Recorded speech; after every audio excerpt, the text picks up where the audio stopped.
to order, and hopefully we'll have City Council member Newton join us so that we'll have quorum, but meanwhile this is pretty much informational meeting at any rate anyway, so we'll move right ahead. Okay. Robert or Chris? You're on the phone. The first item is an update from you on transportation issues that are coming up at the Florida Legislature. Yeah, hey, I'll start, and I guess Robert and I will just kind of trade back and forth and have a free-flowing conversation. One issue I did want to update you on that we've talked about last couple times we've been on the phone, as well as when you were in Tallahassee. The two bills involving having buses pull over Yes. when appropriate bills, the one by Senator Hayes and one by Representative Hood. Neither bill has moved yet. And again, this bill in the Senate is Senate Bill 158. I talked to Senator Hayes' office this morning, and they're trying to move the bill best they can, but I think Robert would concur that this one's probably not going anywhere. Not to say it's off the hook yet, but we probably won't have to worry about it. Could get one hearing, and that'll probably be it, but I get the sense it's been passed over for a reason, and they would only put it on the agenda to kind of appease the sponsors kind of later on in session. So I certainly feel we can move that one off the list to, monitor and be worried about, to just kind of keeping an eye on this one. Robert, any thoughts? No, I totally agree. We've had kind of close communication with PSTA on that one, and I'm like Chris. I think at a minimum we may have to hear this bill because a courtesy to the sponsors maybe later in the session. But both sponsors, as far as I can gather, have articulated some particular problem in Lake County that they're really seeking to address, and I don't think their issue is reflective of public transportation as a whole. So I think we're in pretty good shape there. And then on the merger issue, as we talked about, PSTA certainly fulfilled their obligation to the state, doing the report, turning it in on time, leaving it up to the legislature to act. And I think we'll ask for a little comment maybe from you all as well when we're up here in Tallahassee, but we certainly have the vibes coming out of certainly Chair Brandis and others in the delegation that I think that whole issue, at least in terms of the study that was completed and all-out merger, is something that is not going to get a lot of play this session.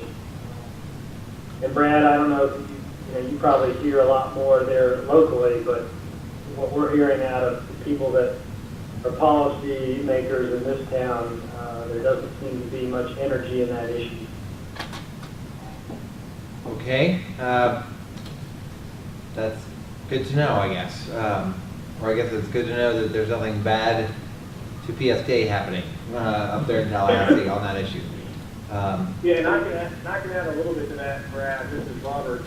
There is a piece of legislation out there, and I think we shared it with you, about adding public transit agencies to the list of folks under statute who can enter into interlocal agreements.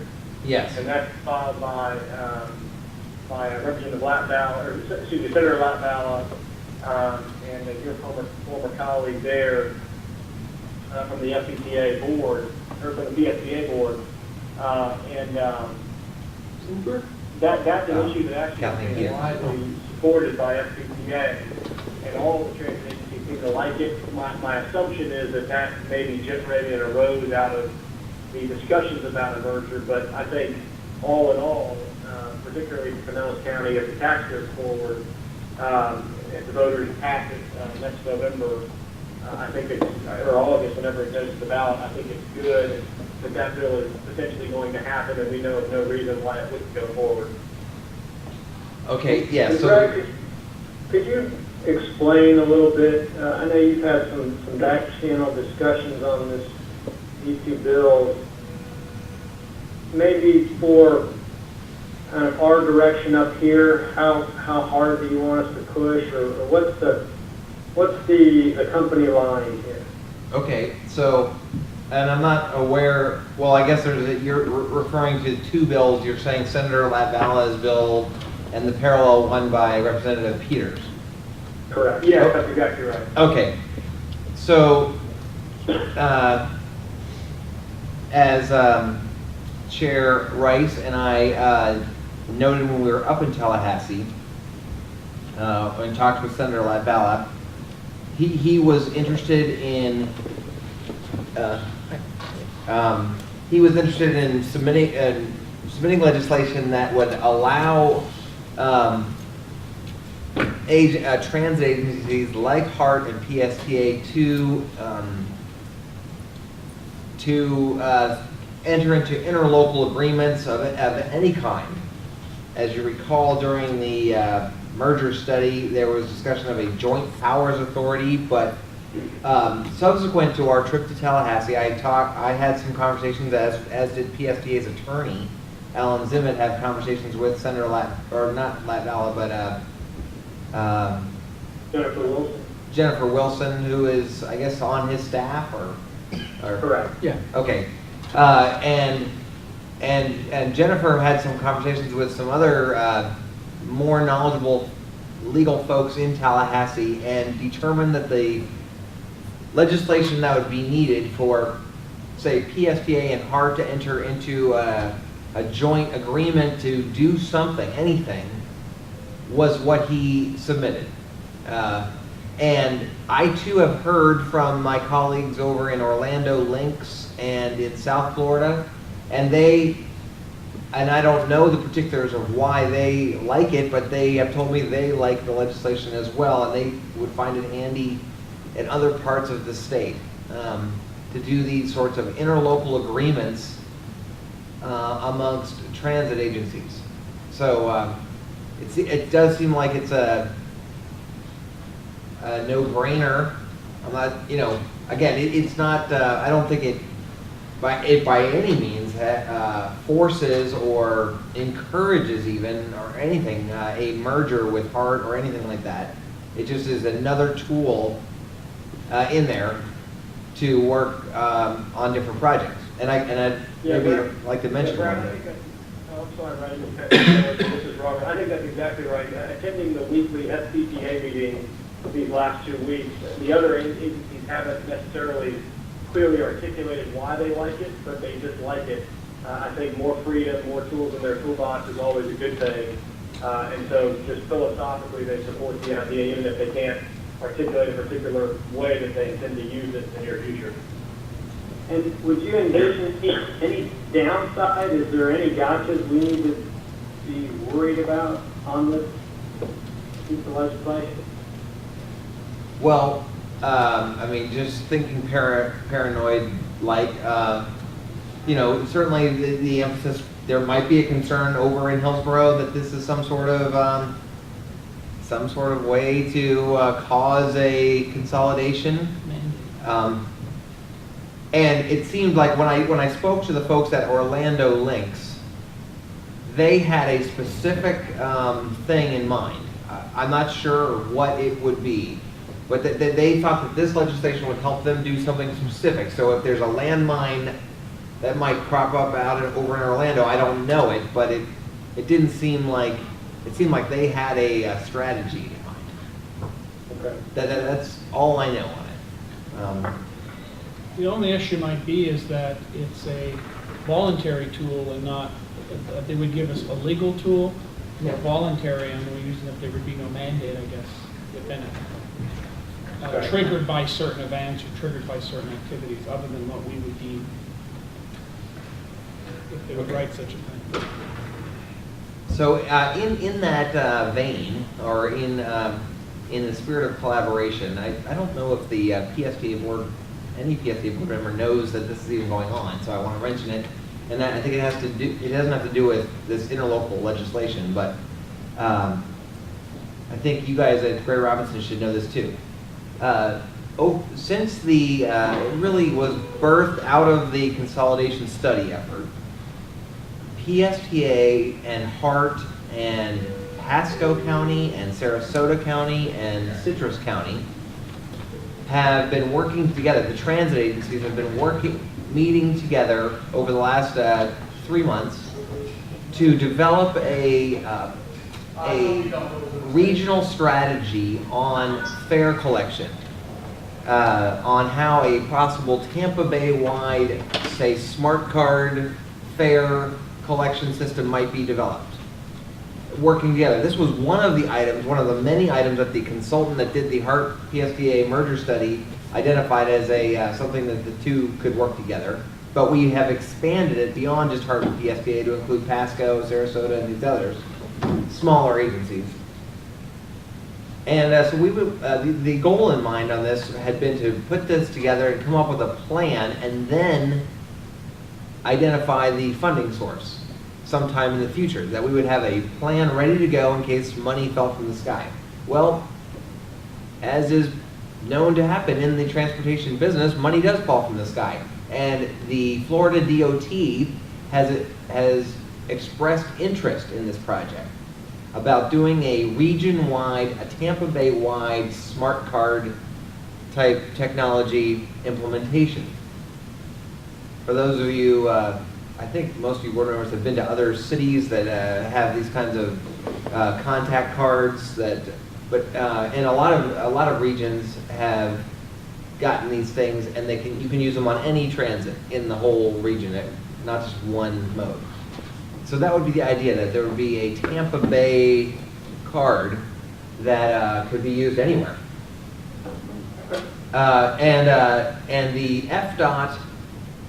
FDOT District 7 has indicated that they believe there would be money to perhaps implement this. And so we're working with them now and trying to identify how this might work.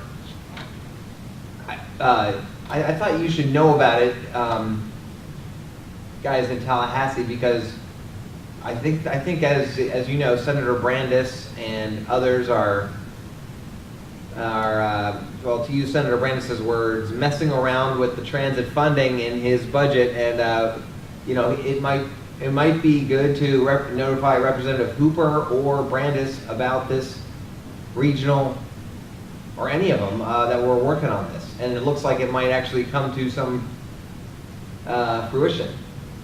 Okay. No, I Yeah. think that it sounds like a win-win for everybody involved.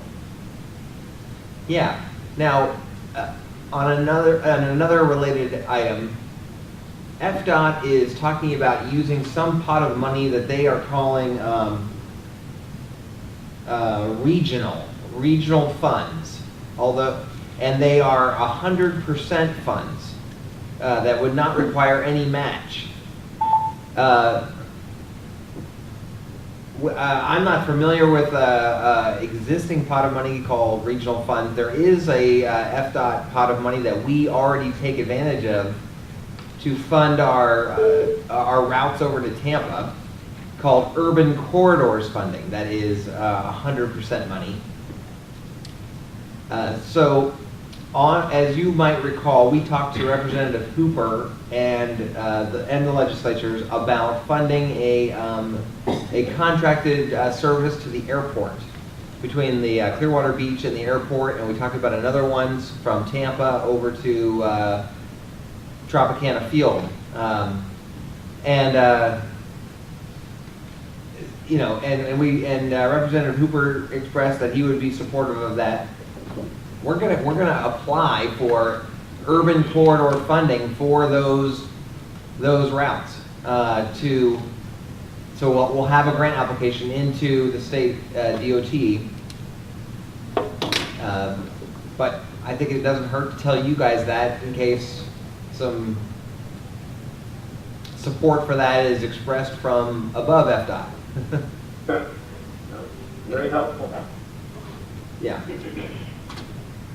But yeah, so things are moving along on working closer with Hart on, especially on this fare issue. And if this interlocal tool is put in there, I think that would just be great. Okay. All right.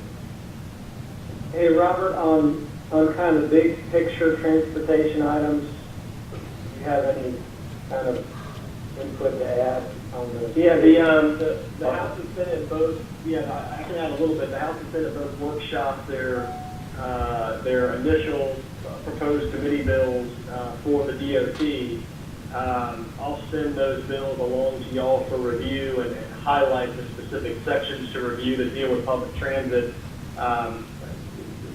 Brad, what's the best way to do that? Should I send it direct to you and you can disseminate, or to John? What's your preference there? Send it to me and John. Okay, perfect. I'll do that. If not today, I'll do it over the weekend. Just kind of taking a look at what they've got as of this moment and what effects it has on public transit. I don't think there's been anything earth-shattering yet. Both the House and Senate will each release their allocations for the budget process here very soon.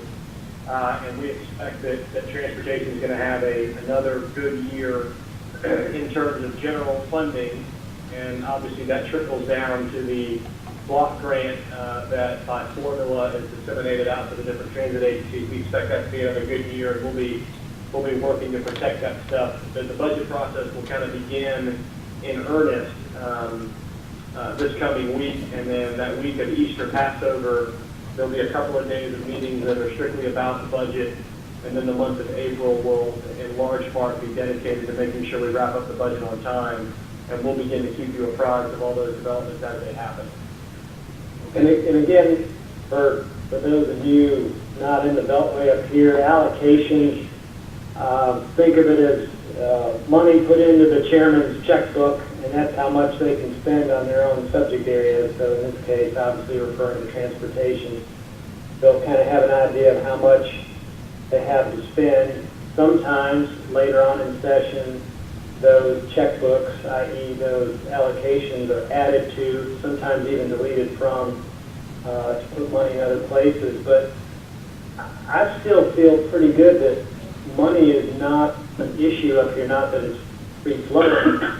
You know, the idea of just everybody being in a foul mood and having to cut, I don't get that sense, and quite frankly, I feel like we have a good chance of certainly getting our funding and maybe getting some sort of incremental increases on certain projects. Great. Yeah, we had heard positive news, newly, this is the first legislative session that PSTA has gone through where we are now the official community transportation coordinator. That's a state designation for the transportation disadvantaged funds allocated by the Commission for Transportation Disadvantaged. And so we now get directly $1.7 million a year comes to PSTA, or did last year, and then we use it for either discounted bus passes or giving it out to nonprofit organizations. And we had heard news that somehow the Transportation Disadvantaged Fund was going to be seeing an increase, and that could result in perhaps as much as $100,000 additional coming to Pinellas County through the formula. So that's another positive news on state funding. All good? All good. Hey, Brad, maybe, I think I can speak for Robert as well. You know, you guys were up here a few weeks ago. We can't express, in our opinion, how influential that is to the process of having the folks from back home come up, give them that firsthand knowledge of what's going on in transportation issues in their area, i.e. specific to transit. And, we certainly hope you all will keep doing it, and, maybe in some years there could be a need to come up more than once. But any comments you want to add, Brad? But, certainly it helps us help you when we go to lobby issues, when you make those trips up here. So please keep doing it. This is Bill Johnson. I'm not officially a member of the committee, but I'm sitting in on most of these meetings. I will be going up to Tallahassee tomorrow, and we'll be there on Wednesday for the Florida League of Cities Day. and have a series of appointments with members from the regional delegation, includes Fasano and Jamie Grant. I just would be available to carry a message that would be helpful to PSTA, and if John or Brad could let me know.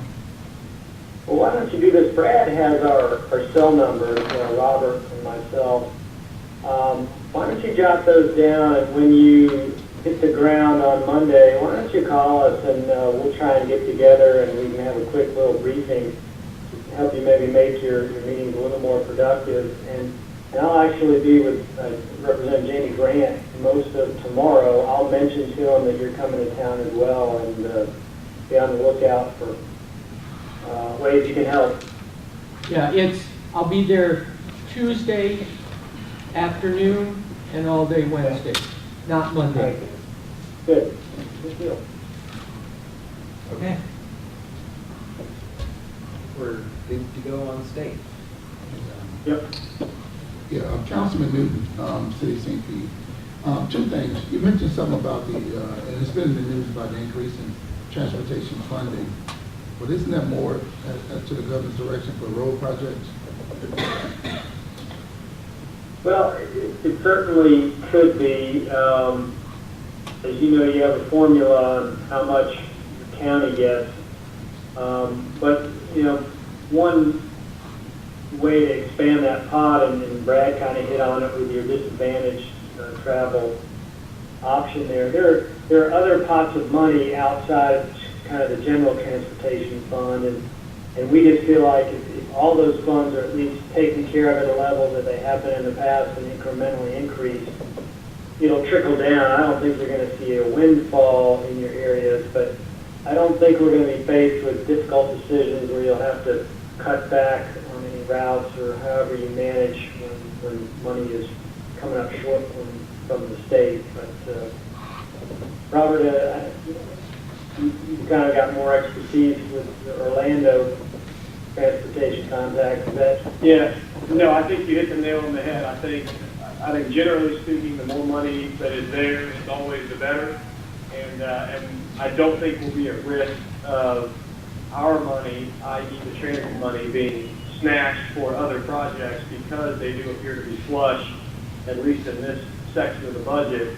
And particularly with this Senate President and this House Speaker, both of them, you can't get to a speech about economic development with them without them talking about transportation spending as being critical to the future of Florida and how many jobs that brings back for every dollar spent, or what the return on every dollar spent is.